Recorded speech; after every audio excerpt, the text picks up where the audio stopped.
మంది ఈ తెలంగాణ కోసం ప్రాణాలు అర్పించారు. ప్రాణాలు అర్పించినందుకే మనం ఈరోజు ఈ తెలంగాణ తెచ్చుకొని మనం ఈ కార్యక్రమాన్ని జరుపుకుంటామని చెప్పని మనస్ఫూర్తిగా తెలియపరుస్తున్నాను. మరియు ఇందులో భాగంగా ఒక స్త్రీ ఏంటంటే అసలు 5-6 తరాలు జరిగిన ఒక స్త్రీ చిన్నతనంలో మ్యారేజ్ చేసుకున్న తర్వాత పిల్లల సాధన కోసం భువనగిరికి వచ్చిన ఆ స్త్రీ బెల్లి లలితక్క. వాస్తవానికి 1996లో జయశంకర్ సార్ వారు ఒక నిదానం ఇచ్చిండు.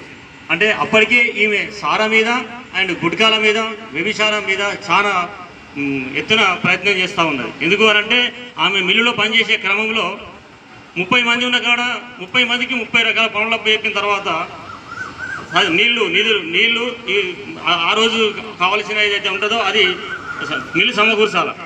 అది సమకూర్చకుండా 30 మంది పనిచేసే దానిలో 29 మందిని మాత్రం పనిచేసి భువనగిరి ఊళ్ళోకి పోయి నీళ్లు తీసుకొని రావాలి, వారికి నీళ్లు సాయం చేయాలి.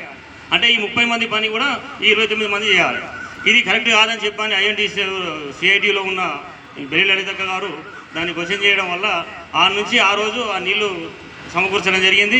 ఆ తర్వాత వాళ్ళు వాడలో కూడా ఈ సార మీద అండ్ గుట్కాల మీద ఈ విషయాల మీద బాగా ఒక కొన్ని ఆమె ఎందుకంటే ఆమె ఒక గొల్లకుమ్మ గోత్రంలో పుట్టింది కాబట్టి ఆమె కొన్ని పాటలు వచ్చు. చిన్న వాటితో పాటలు తయారు చేసి ఆమె జన మనసులో ఉండిపోయింది. అప్పుడు చంద్రబాబు ప్రభుత్వం 95లో అయితే ఆ క్రమంలో మాధవరెడ్డి గారు కూడా హోమ్ మినిస్టర్ ఉండే. అప్పుడు జరిగిన క్రమంలో ఇవన్నీ ఆమెకు అనుకూలంగా సమకూర్చడం జరిగింది. అన్నీ వచ్చిన తర్వాత అప్పుడు జయశంకర్ గారు ఒక ఆలోచన పడ్డాడు. ఎందుకంటే అప్పుడు గద్దర్ గారు పేషెంట్ అయిపోయాడు, బుల్లెట్ అని కాల్పులు జరిగినాయి, ఆయన పేషెంట్ అయిపోయాడు. ఆడ ట్రీట్మెంట్ తీసుకున్న క్రమంలో ఈ బెల్లి లలితక్క చిన్న పాటలతోనే ఆమె ఈ సార్ మనసులో పడ్డది. జయశంకర్ సార్ మనసులో పడ్డ తర్వాత సార్ ఒకసారి ఒక సమయం ఇచ్చాడు ఇటు సంగతి చెప్పనేసరికి అప్పుడు 1997లో దరిదాపు ఒక మీటింగ్ జరిగింది భువనగిరిలో.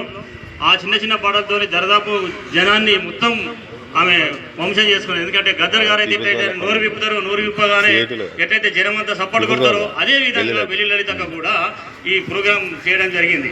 అట్లా ప్రోగ్రాం చేసిన క్రమంలో దరిదాపు దగ్గర ఒక కార్యక్రమం చూసిన తర్వాత అప్పుడు మారోజు వీరన్న ఏం చేసిందంటే ఆమె కూడా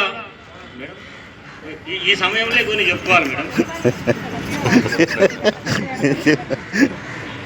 అది కావాల్సిన పరిస్థితి ఉండే 96లో జరిగిన కార్యక్రమంలో 97లో మేడం ఒక మీటింగ్ భువనగిరిలో ఒక మీటింగ్ పెట్టారు. దేని మీద మీటింగ్ పెట్టారంటే ఈ సారాను గుడ్కా వీటి మీదనే మీటింగ్ పెట్టడం వల్ల ఇది కొంచెం ఫుల్ సక్సెస్ అయింది. మారోజు వీరన్న అని చెప్పని ఆయన కూడా ఈమెకు ఒక రకంగా దగ్గర తీసుకొని సూర్యాపేటలో కూడా ఒక మీటింగ్ పెడితే ఫుల్ సక్సెస్ అయింది. అంటే ఎప్పుడు ఏ మీటింగ్ పెట్టినా కానీ ఖచ్చితంగా ఈ మన బెల్లి లలితక్క గారు ఖచ్చితంగా ఉండాల్సిందే. అంటే ఎంత 2 సంవత్సరాలలోనే ఆమె మనసు మొత్తం తెలంగాణ కాదు అవసరం తెలంగాణ జిల్లాలో మొత్తం ఆమె ఏపీ కూడా ఆమె పరిచయం అయిపోయింది. ఆ క్రమంలో ఎక్కడ చూసినా కానీ బెల్లి లలితక్క మాట వినబడుతుందని చెప్పని అప్పుడు తెలంగాణ నినాదం లేస్తుంది బాగా. అయితే అప్పుడు చంద్రబాబు నాయుడు కూడా కొంచెం ఇబ్బంది కలుగుతుంది. ఇక్కడ ఇలాకాలో మాధవరెడ్డి గారి ఇలాకాలో జరుగుతుంది కాబట్టి హోమ్ మినిస్టర్ కూడా కాబట్టి కొంచెం కష్టం జరుగుతుంది. అయితే ఎట్లయినా చేసి మేము ఏదో ఒకటి చేయాలని చెప్పని ఉద్దేశంగా ఆమెను 17 ముక్కలుగా నరకడం జరిగింది. 17 ముక్కలుగా ఒక్కొక్క దానికి ఒక్కొక్క బావిలో వేసి ఒక్కొక్క చెరువులో వేసి కనీసం 13 రోజుల వరకు ఆమె యొక్క అవయవాలు దొరకకుండా చేశారు. లాస్ట్కు 10వ తారీఖు నాడు జూన్ 10వ తారీఖు రోజు ఆమె తలకాయ దొరికిన తర్వాత అప్పుడు డిక్లేర్ అయిపోయింది. అప్పుడు ఈ స్టూడెంట్ ఫ్రెండ్ మరియు ఈ పెట్టిన ఏదైతే సంఘాలు ఉన్నాయో స్త్రీ సంఘాలు ఇవన్నీ కూడా తెలంగాణ ఉద్యమంలో పాలు పంచుకొని వాళ్ళందరూ ఒక భువనగిరిలో మీటింగ్ జరిపిన తర్వాత ఖచ్చితంగా ఇది గవర్నమెంట్ పని అని చెప్పి ఒక మీటింగ్లో డిక్లేర్ చేసిన తర్వాత అది ఎవరి మీద అని చెప్పానంటే అంతకుముందు నయీము అండ్ అలీముద్దీన్ వీళ్ళిద్దరూ అంతకుముందు ఒక ఇట్నే మాజీ నక్సలైట్ని చంపేసి ఇట్నే ముక్కలు తయారు చేశారు. అయితే అప్పుడు బెల్లి లలితక్క వాళ్ళ అన్న బెల్లి కృష్ణ గారు ఏం చేశారంటే వీళ్ళ మీద కేసు పెట్టారు.